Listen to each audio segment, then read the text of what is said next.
Deus é o teu nome para sempre. Deus, eu venho colocar a direção dessa palavra nas tuas mãos. Ó Pai, que a tua justiça, a tua verdade, Senhor Deus, sobressaia sobre todas as coisas, Deus. Vem, Senhor Deus, cumprir o teu propósito aqui, Pai. Vem frustrar os nossos planos, ó Deus, para que os teus se cumpram, Deus. Pai, vem, Senhor Deus, tratar as nossas vidas, ó Deus, para que nós possamos, Senhor Deus, ser usados, Senhor Deus, e ter nossas vidas gastas, Senhor Deus, no serviço do teu reino. Pai, no nome de Jesus, fala conosco, Deus. Nós somos dependentes de Ti, Deus. Precisamos das Tuas orientações. Que o Teu Espírito possa estar nos ministrando, Deus. E a Tua palavra, que é uma palavra viva, Deus, gere atitude, gere ações, ó Deus, em nossos corações. No nome de Jesus, Pai. Amém. Glória a Deus.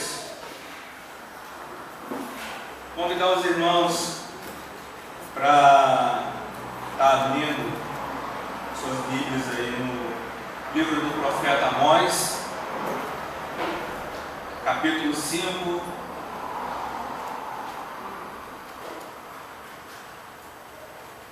a partir do verso 21. Amém? Amém.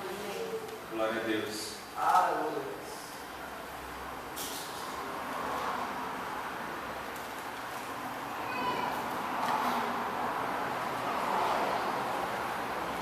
Amós capítulo 5, a partir do versículo 21. Todos acharam? Amém? A minha versão é a nova tradução da linguagem de hoje, tá? Mas eu acredito que os irmãos que têm outra versão vão conseguir acompanhar, porque é uma palavra muito clara. Amém? Glória a Deus. O Senhor diz ao seu povo: eu odeio e detesto as festas religiosas. Não tolero as suas reuniões solenes. Não aceito animais que são queimados em sacrifício, nem as ofertas de cereais, nem os animais gordos que vocês oferecem como sacrifício de paz. Parem com o barulho das suas canções religiosas. Não quero mais ouvir a música de harpas. Em vez disso, quero que haja tanta justiça como as águas de uma enchente e que a honestidade seja como um rio que não para de correr. Povo de Israel, por acaso vocês me apresentam sacrifícios e ofertas de cereais durante os 40 anos em que estiveram no deserto? Agora vocês vão sair carregando as imagens do seu Deus, Sipute, e da estrela de Quium, que vocês fizeram para adorar. Vocês carregam essas imagens. Vocês vão carregar essas imagens quando eu os levar como prisioneiros para lá de Damasco. Eu, o Senhor Todo-Poderoso, estou falando. Amado, nesses últimos dias, na verdade já há algum tempo, a gente tem ouvido muito falar-se sobre justiça, sobre verdade, sobre igualdade, mas essa palavra nos faz nos voltarmos a nós mesmos, sabe? Quando o Senhor Deus estava falando ali através do profeta Amós sobre essas coisas, cara, Deus estava falando tão claro com eles: cara, eu detesto as reuniões solenes de vocês. Eu detesto os cultos que vocês têm prestado a mim. Eu não quero isso de vocês. Porque vocês fazem isso, mas vocês humilham os pobres. Vocês não ajudam as pessoas. Vocês sobrecarregam as pessoas de trabalho. Vocês exploram as pessoas. Então Deus ele tem falado aqui que Ele odeia as festas religiosas. Sabe o que é essa festa religiosa que Amós está falando? É o nosso culto de domingo. São as festas religiosas de qual Deus tem dado a palavra de que Ele tem ódio disso. Porque nós falamos de amor, nós ministramos amor, mas nós nunca aprendemos a viver o amor. Nós não praticamos amor. O amor de Deus constrange as pessoas. O amor que nós temos ouvido falado e pregado fica dentro das quatro paredes do templo, enquanto há pessoas morrendo lá fora. E aqui na palavra de Deus ele vem dizendo: eu não tolero as suas reuniões solenes, suas festas religiosas. Aqui eu posso falar, cara, Deus está falando, eu não gosto dos seus shows gospel, cara. Deus ele vem falando irritado, sabe, com o povo aqui através de Amós. Cara, para de tocar suas músicas religiosas. Eu já não suporto mais ouvir isso de vocês. Eu não quero, cara, o seu louvor de domingo na igreja. A sua vida tem que ser adoração para mim contínua.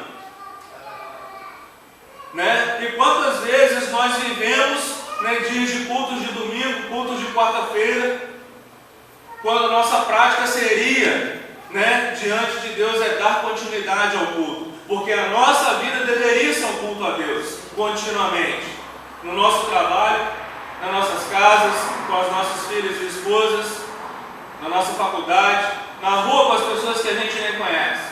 Sabe, cara, Deus está falando aqui de algo que, cara, todos nós cometemos. Sabe, de sair daqui, do fogo cair, né, da glória inundar, igual foi cantado há pouco, igual foi adorado aqui, e a gente sai daqui falando, cara, o culto hoje foi tremendo, foi uma bênção, e a gente está tropeçando no mendigo que está morrendo de fome ali fora, e a gente nem vê. A gente está preocupado com aquilo que massageia o nosso ego, com o Deus de amor e paz, o Deus da casa própria, o Deus do carro do ano, o Deus da prosperidade. Só que aqui a palavra de Deus ela vem dizendo, parem com o barulho das suas canções religiosas. Eu não quero mais ouvir música de harpas. A harpa é um instrumento muito usado naquela época, naquela cultura, naquele lugar. Trazendo isso para os nossos dias de hoje, cara, para de tocar o seu teclado, para de tocar o seu violão. Eu não quero mais ouvir o som do seu violão, porque Jesus vai falar disso lá na frente, o que a Amós está falando aqui.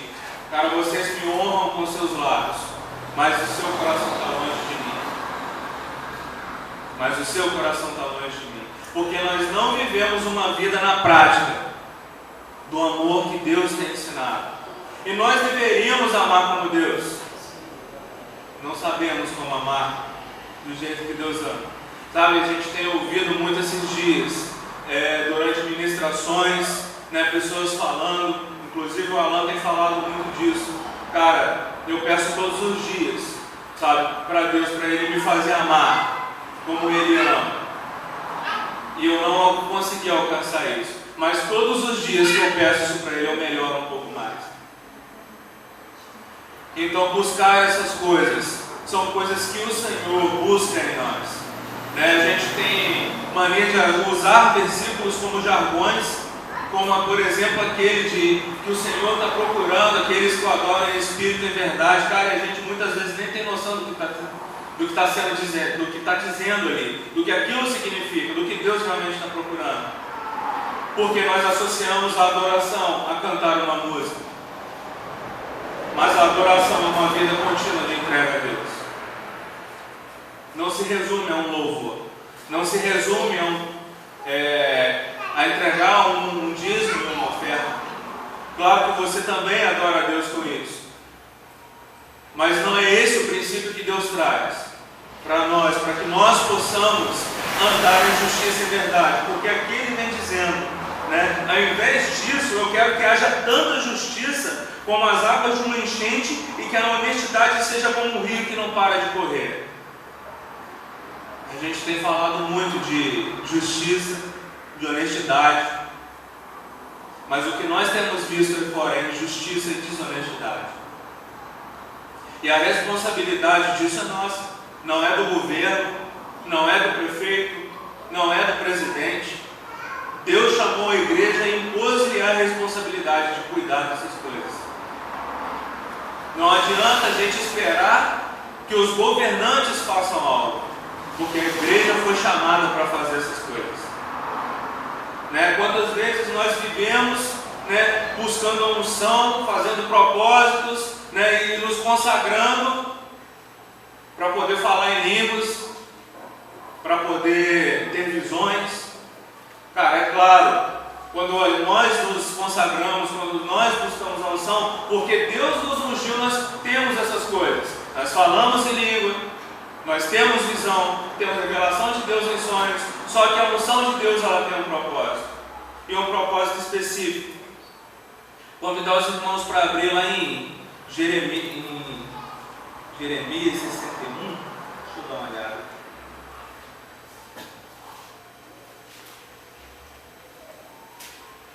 Aleluia. Glória a Deus. No Isaías 61.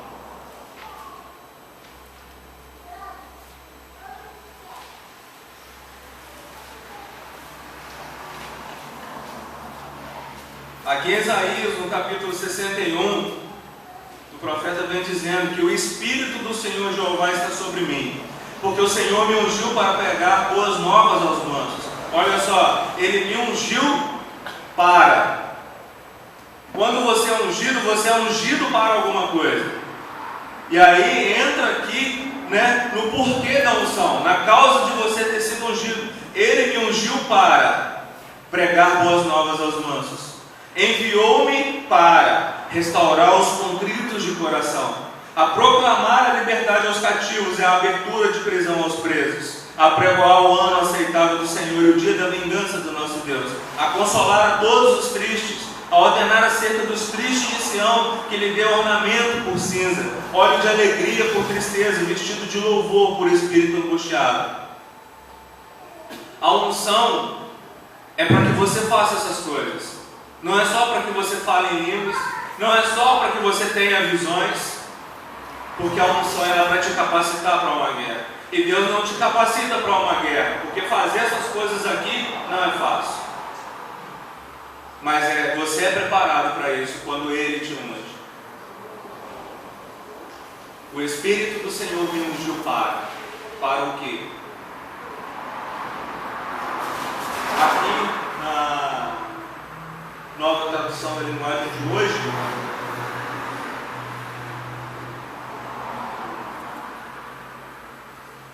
ele vem dizendo disso aqui da seguinte forma: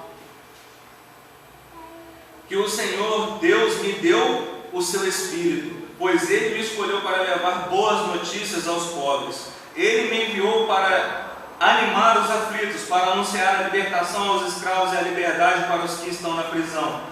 Ele enviou para anunciar que chegou o tempo em que o Senhor salvará o seu povo, que chegou o dia em que o nosso Deus se vingará dos seus inimigos. Ele me enviou para consolar os que choram, para dar aos que choram em Sião uma coroa de alegria, ao invés de tristeza, um perfume de felicidade, ao invés de lágrimas, e roupas de festas, ao invés de luto. A unção te prepara, além disso aqui, muitas vezes para a morte. Eu estava falando aqui do Evangelho da Prosperidade, do carro do ano, e nos últimos dias eu tenho ouvido palavras que desacorrentam essas ideias da mente, sabe? Aqui nós não vemos nenhum dos mártires, sabe, morrendo com casa na beirada da praia, carro do ano. Cara, o Evangelho não é isso. O Evangelho não é receber, dar. Você vai perder, cara. Você vai perder por causa do Evangelho, porque o Evangelho é dar. Cristo, Ele deu a vida por causa de nós, e Ele pregava o Evangelho do reino. Cara, a salvação é de graça, mas o reino vai custar a sua vida. Paulo foi perseguido, Estevão morreu apedrejado, nós já sabemos disso. Nós não vemos nenhum mártir, sabe, morrendo em prosperidade, muito pelo contrário. Nós vemos um evangelho de sangue, dor e lágrimas. E esse é o evangelho do reino. Sabe? Cristo, Ele vem dizer lá nos evangelhos que Ele não veio trazer paz, mas espada. Ele diz que Ele não veio abrogar, mas cumprir. Ele é o cumprimento de todas essas coisas em nós, como igreja. E Cristo, Ele ministrava nos templos, mas exercia o seu ministério nas ruas. Aqui, em Isaías 58, vem falando a respeito dos dias de jejum, e Deus, Ele vem falando, cara, sobre o tipo de jejum que agrada a Ele. Ele vem falando aqui a partir do versículo 4, na verdade, a partir do versículo 5, ele vem perguntando: seria este o jejum que eu escolheria? Que um homem um dia aflige a sua alma, que incline a sua cabeça como junco e estenda debaixo de si saco e cinza?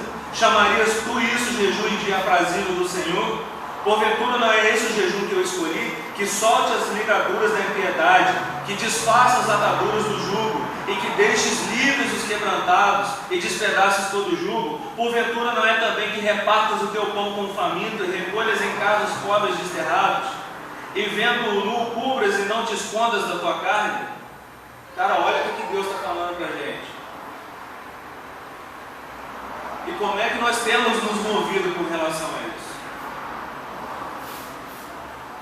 Cara, o Evangelho não é algo, sabe, que você vai vir para a igreja, vai ouvir, sabe, e vai para casa feliz.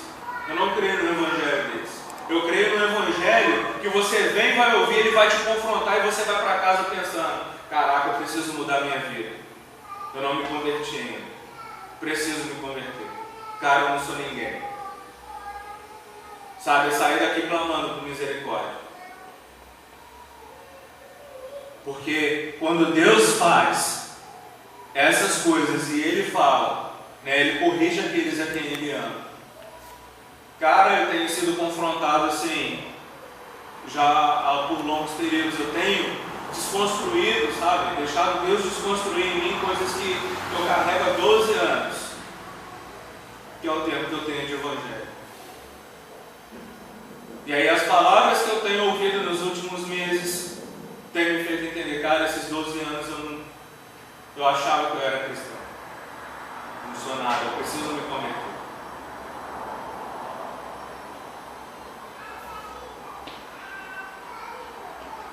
O que é que eu quero que vocês façam nos dias de jejum? Será que eu desejo que passem fome, que se encurvem como um bambu, que vistam roupa feita de pano grosseiro e se deitem em cima de cinzas? É isso que vocês chamam de jejum? Acham que um dia de jejum assim me agrada? Não, não é esse o jejum que eu quero. Eu quero que soltem aqueles que foram presos injustamente, que tirem de cima deles o peso que os faz sofrer, que ponham em liberdade os que estão sendo oprimidos, que acabem com todo tipo de escravidão. O jejum que me agrada é que vocês repartam sua comida com os famintos, que recebam em casa os pobres que estão desabrigados, que deem roupas aos que não têm e que nunca deixem de socorrer os seus parentes. Cara, Deus chama isso aqui de jejum. Eu acho que eu nunca chamei algo assim de jejum. A concepção que eu tinha de jejum é totalmente fora disso aqui. E olha só o que Deus está chamando de jejum. Muitas vezes, né, nós buscamos a nossa consagração dentro dos nossos quartos, sabe? Nada contra isso, não é isso que Deus está falando. O que Deus está falando aqui é que nós fazemos essas coisas e não nos importamos com o de fora. Não cuidamos das pessoas. Lembra da parábola do bom samaritano? Ali naquela parábola, Jesus está falando, ó, passou um sacerdote, ignorou porque ele estava na hora de ir para o culto, né? Passou o levita, mas não deu importância porque também estava na hora de ministrar o louvor.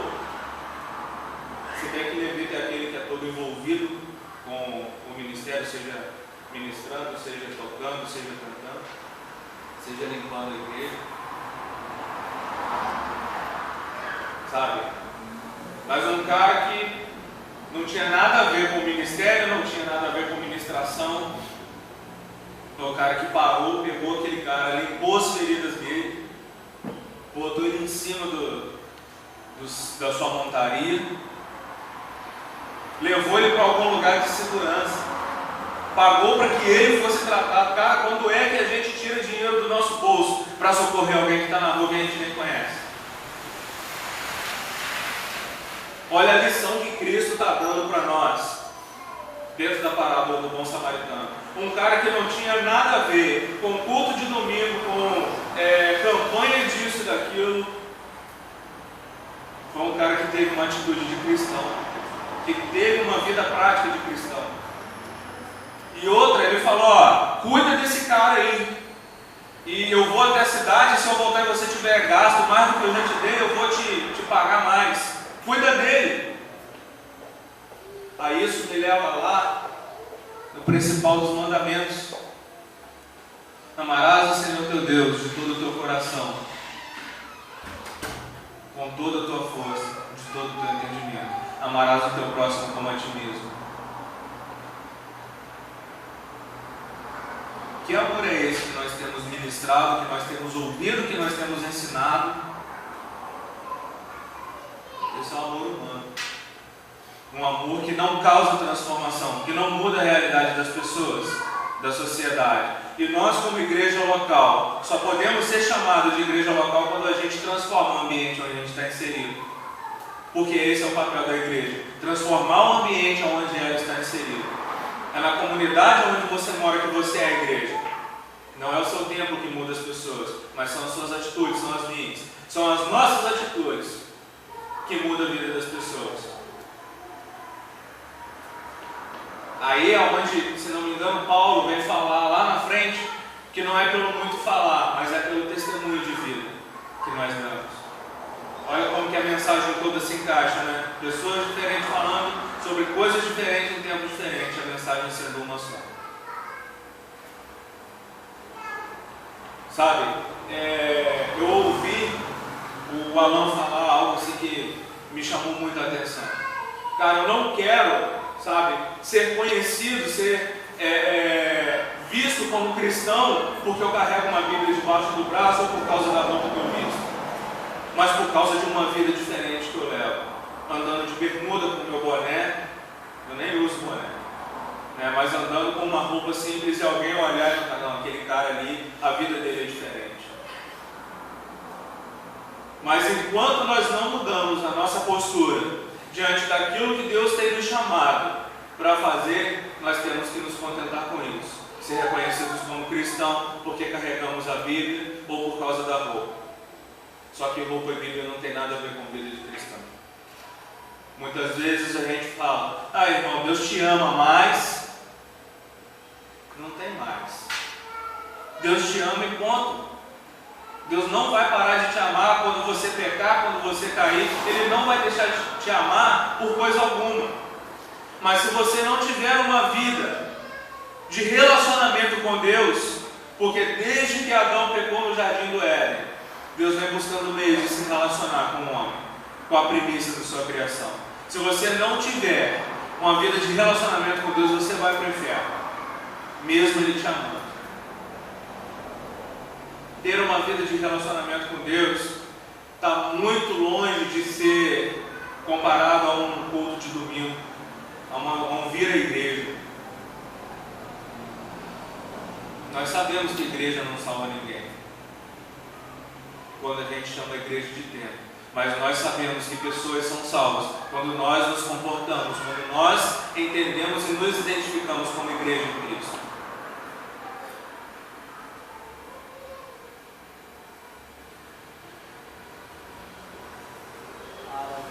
A gente vem falando, sabe, nós temos falado sobre justiça, sobre igualdade,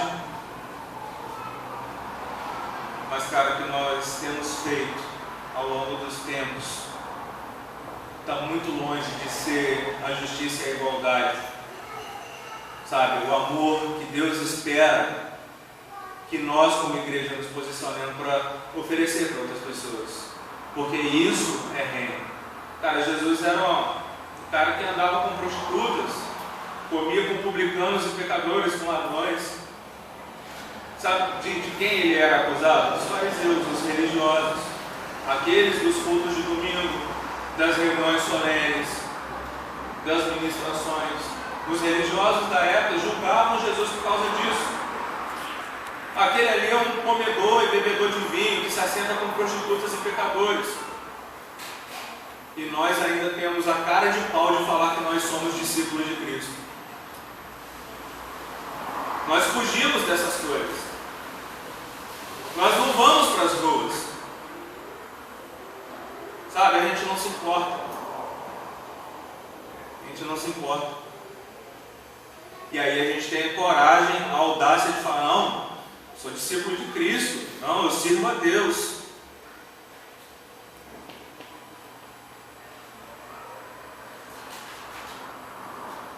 Jeremias capítulo 5, versículo 1, ele vem dizendo assim, dai voltas às ruas de Jerusalém, e vede agora, e informai-vos e buscai pelas suas praças a ver se achais alguém, ou se há algum homem que pratique justiça, ou busque a verdade, e eu lhe perdoarei. Ainda que digam, vive o Senhor de certo falsamente juro. Presta atenção no primeiro versículo aqui. Dai voltas às ruas de Jerusalém, e vede agora e informai-vos, e buscai pelas suas praças, a ver se achai algum homem que pratique a justiça e busque a verdade. Sabe por que Jeremias estava falando para quem estava ouvindo fazer isso? Vai lá fora, vai no centro de Macaé lá, dá um rolê pelas praças, vê se tem alguém praticando justiça, vê se tem alguém agindo com verdade. Sabe por que ele falou para procurar justiça e verdade nas ruas e nas praças? Porque são nesses lugares que se praticava isso. É nesses lugares que a igreja precisa praticar isso. Uma luz precisa brilhar na escuridão. Ser luz dentro das quatro paredes do templo é muito fácil. Mas Deus não te chamou para brilhar dentro de quatro paredes. E Ele vem falando disso claramente lá naquela passagem que Ele fala, olha, não se acende a lâmpada e se esconde debaixo da cama ou debaixo do balqueiro. Antes você põe ela num lugar alto para que ela ilumine toda a casa. E aí o profeta ele está falando disso aqui, ó. Procure pela justiça e pela verdade nas ruas da praça. Vê se tem alguém fazendo isso lá. Naqueles tempos isso acontecia. Aqui nesse episódio tinha parado de acontecer. Mas se você for ler o livro de Jó, né, a gente se apega muito ao primeiro capítulo, mas vai lá do 27, 28 de Jó. Onde Jó está falando, olha, eu era pai dos pobres, eu ia para as praças e cuidava da causa das viúvas, eu era as mãos daquele que era aleijado, eu era os olhos do que não podia ver, procurava agir com diligência sobre a causa da viúva, defendia os pobres. Jó falando isso. Jó exercia paternidade nas ruas da cidade. E Jó ele vem falando o seguinte: quando eu ia para a praça ele começava a falar, todos se calavam, e não havia aquele que ousava me questionar em coisa alguma. E quem foi que ensinou para Jó conceitos de paternidade? Para que ele exercesse tal coisa nas ruas. Olha quanto tempo tem, cara. Na época de Jó. E aí o profeta, né, ele vem falando isso. Vai lá nas ruas, vê se tem alguém praticando justiça e verdade lá. Sabe por quê? Não se pratica justiça e verdade dentro de quatro paredes. O que nós aprendemos aqui tem que ser exposto lá fora. É isso que Deus nos chamou para fazer. Não tem como falar de justiça e verdade sem falar de amor. Porque para exercer justiça e verdade, nós precisamos amar. Eu preciso amar. Eu ainda estou me convertendo ao longo desses 12 anos. Eu ainda estou me convertendo. Eu ainda não amo as pessoas como eu deveria amar. Sabe, eu tenho aprendido isso e eu tenho falado isso com Deus também. Né? A gente aprende, a gente começa a praticar e é assim que a gente avança. Deus me ensina a amar as pessoas como o Senhor ama. Porque é muito mais fácil, né, a gente dar comida do que dar amor. Porque para você dar amor a alguém, isso vai te custar tempo, isso vai te custar finanças, assim como a comida, porque quando você passa a amar, você vai alimentar aquela vida, você vai cuidar dela. Mas não tem como você praticar justiça e verdade se você não amar primeiro. E é por causa disso que eu estou falando. Eu preciso aprender a amar as pessoas. E eu tenho falado isso com Deus. Me ensina a amar como o Senhor ama. Porque eu não sei se eu pegaria uma pessoa na rua e levaria ela para minha casa. Eu não sei se eu faria isso. E isso é o maior sinal de que eu não amo como Deus ama. Porque isso é o que Ele está falando aqui. Dai abrigo aos pobres que não têm aonde ficar.